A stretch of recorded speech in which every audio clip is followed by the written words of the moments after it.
नमस्कार दोस्तों, study point में आपका स्वागत है। आज का जो हमने टॉपिक लिया है वो वैश्विक तापन और या फिर जलवायु परिवर्तन से लिया है, जो पर्यावरण का एक महत्वपूर्ण चैप्टर है। ये पर्यावरण का भी कहीं ना कहीं भाग है और ये भूगोल का भी भाग है। तो इससे बनने वाले क्वेश्चन आते हैं एग्ज़ाम में, तो इसको हम अच्छे से पढ़ेंगे जिससे कि हमारे कोई क्वेश्चन ना छूटे। वैश्विक तापन है क्या? पृथ्वी के औसत तापमान में, वैसे सरल भाषा में अगर बोला जाए तो जो पृथ्वी के औसत तापमान में वृद्धि होना ही ग्लोबल वार्मिंग या फिर वैश्विक तापन बोला जाता है। इसको जलवायु परिवर्तन भी बोलते हैं। दूसरे शब्दों में हम कह सकते हैं कि पृथ्वी का गर्म होना ही ग्लोबल वार्मिंग कहलाता है। इसके लिए जो गैसें जिम्मेदार हैं वह ग्रीन हाउस गैसें होती हैं और इसके प्रभाव को ग्रीन हाउस प्रभाव कहते हैं।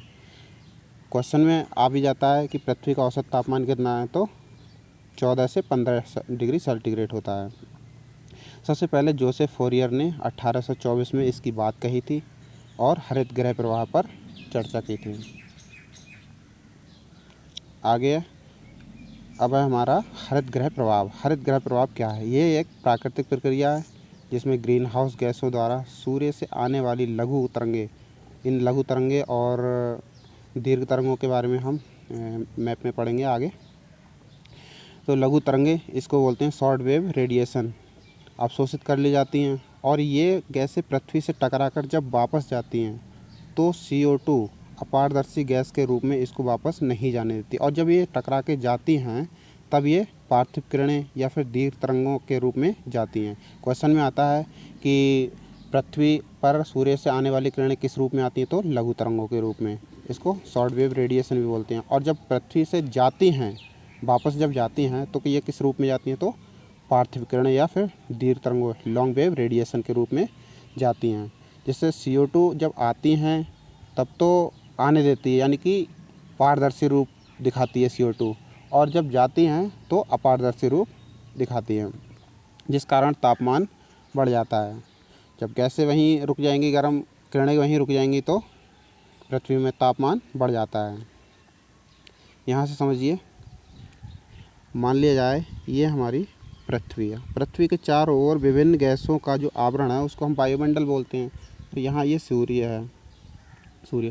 सूर्य से जब किरणें जब आती हैं तब ये वायुमंडल को पार करके पृथ्वी पर पहुँचती हैं, तब तो ये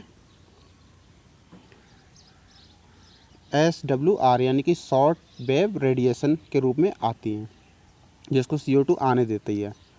अब जब यहाँ से टकरा के जब वापस जब वायुमंडल के बाहर जब जाती हैं ये गैसें, ये तरंगे, तब इनका एक चेंज आता है, इसमें बन जाती हैं LWR, पार्थिव किरणें या फिर लॉन्ग वेव रेडिएशन। ठीक है। और इसको वापस CO2 या फिर अन्य गैसें जैसे जलवाष्प वो वापस नहीं जाने देती। परिणाम ये निकलता है कि पृथ्वी का तापमान में वृद्धि हो जाती है, और जब वृद्धि हो जाती है तो इसी को वैश्विक तापमान कहते हैं। और इसके जो प्रभाव पड़ता है उसको हम हरित गृह प्रभाव कहते हैं, जिसके लिए कुछ गैसें जिम्मेदार हैं। ये गैसें कौन कौन सी हैं?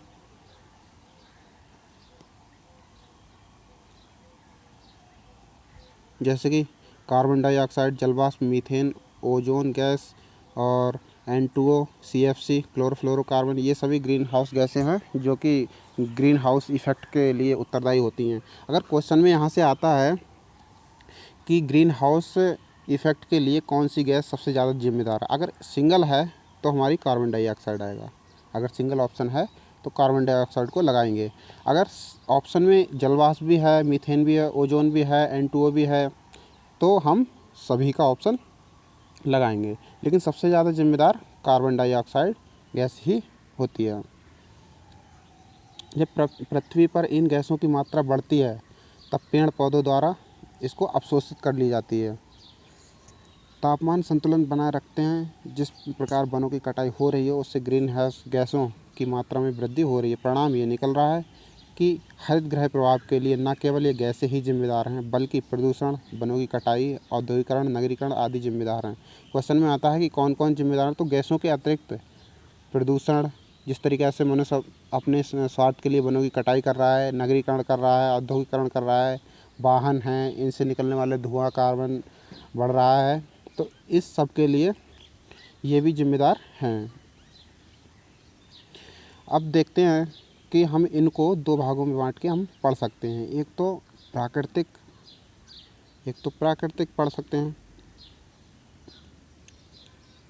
ठीक है, प्राकृतिक कारण, और दूसरा मानव निर्मित कारण, यानी कि मानव द्वारा निर्मित कारण। प्राकृतिक कारण में यही है कि ज्वालामुखी से निकलने वाले लावा, इससे ये कार्बन में वृद्धि हो रही है। और सबसे ज़्यादा जो इफ़ेक्ट करता है, सबसे ज़्यादा प्रभाव डालता है, वो मनुष्य के क्रियाकलाप हैं, जैसे कि वनों की कटाई, औद्योगिकरण, नगरीकरण, प्रदूषण।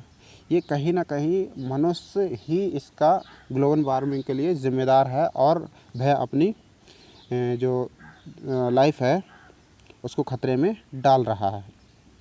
देखते हैं वैश्विक स्तर पे कौन कौन सा देश कितना कितना ज़िम्मेदार है कार्बन उत्सर्जन करने के लिए। जो कार्बन है इसका उत्सर्जन ही ग्लोबल वार्मिंग होता है। देखें, चीन सबसे पहले आता है। चीन का वर्ल्ड में 30% हिस्सेदारी है कार्बन को बढ़ाने में।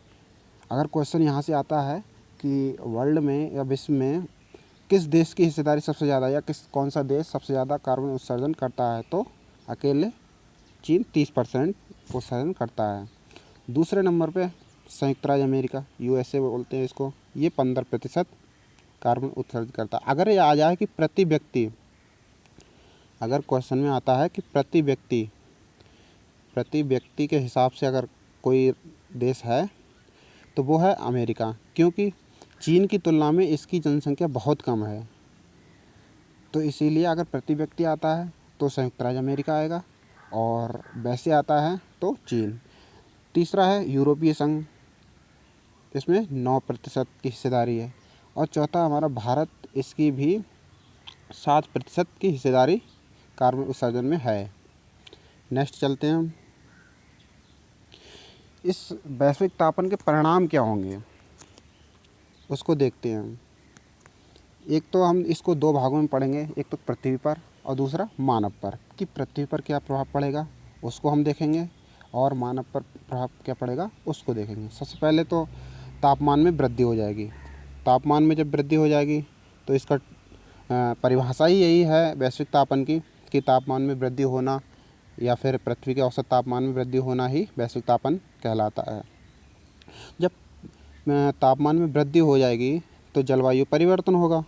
अब जलवायु परिवर्तन होगा तो कहीं सूखा पड़ेगा, कहीं बाढ़ आएगी, और कहीं मतलब अनावश्यक जो परिणाम होंगे प्रकृति के, वो देखने को मिलेंगे।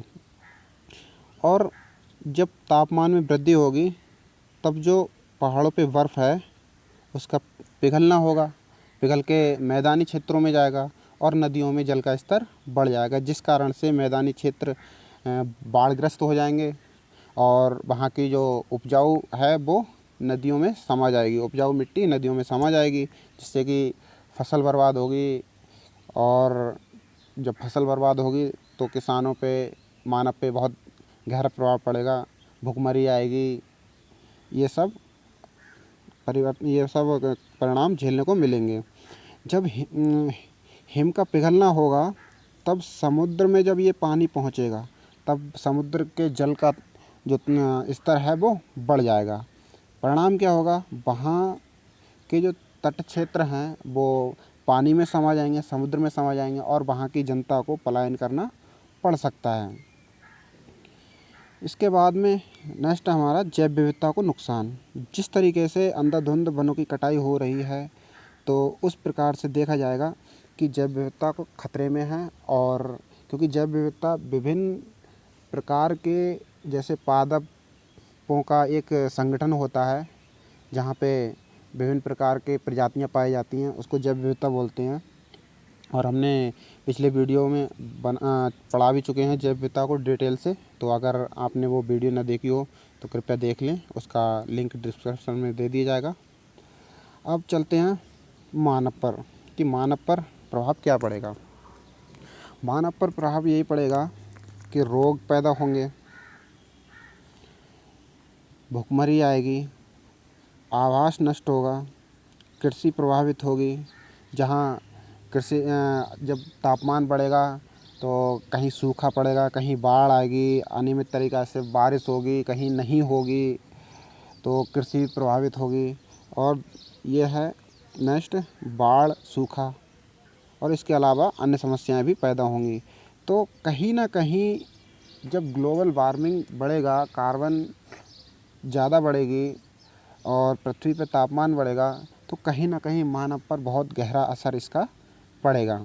तो इसको बचाने के लिए कुछ उपाय भी किए गए हैं। तो क्या उपाय किए गए हैं वो इसको देख लेते हैं आगे। सबसे पहले आते हैं वैश्विक स्तर पे। वैश्विक स्तर पे हमने पहले वीडियो में भी पढ़ा चुके हैं ये स्टॉकहोम सम्मेलन और पृथ्वी सम्मेलन, इनके बारे में, और एक बार हम यहाँ पर भी पढ़ा रहे हैं। सबसे पहला है स्टॉकहोम सम्मेलन। कुछ सम्मेलन किए गए विश्व स्तर पे वैश्विक तापन के बारे में, कार्बन उत्सर्जन के बारे में। तो स्टॉकहोम सम्मेलन ये स्वीडन में 1972 में हुआ और इसके पर्यावरण दिवस भी मनाया जाता है 5 जून 1973 से और आज तक मनाया जा रहा है। तो इसमें वैश्विक तापन की तो कोई बात नहीं हुई, लेकिन पर्यावरण संरक्षण से संबंधित ज़रूर बात हुई। दूसरा है ये बहुत इम्पोर्टेंट, दूसरा पृथ्वी सम्मेलन। ये क्वेश्चन में भी आता है कि पृथ्वी सम्मेलन कब हुआ। तो ये 1992 में ब्राज़ील में हुआ। इसके 20 साल, स्टॉकहोम सम्मेलन के 20 साल बाद। इसको रियो सम्मेलन भी बोलते हैं और रियो 20 के नाम से भी जानते हैं। इसमें कॉप सम्मेलन भी सम्मिलित है।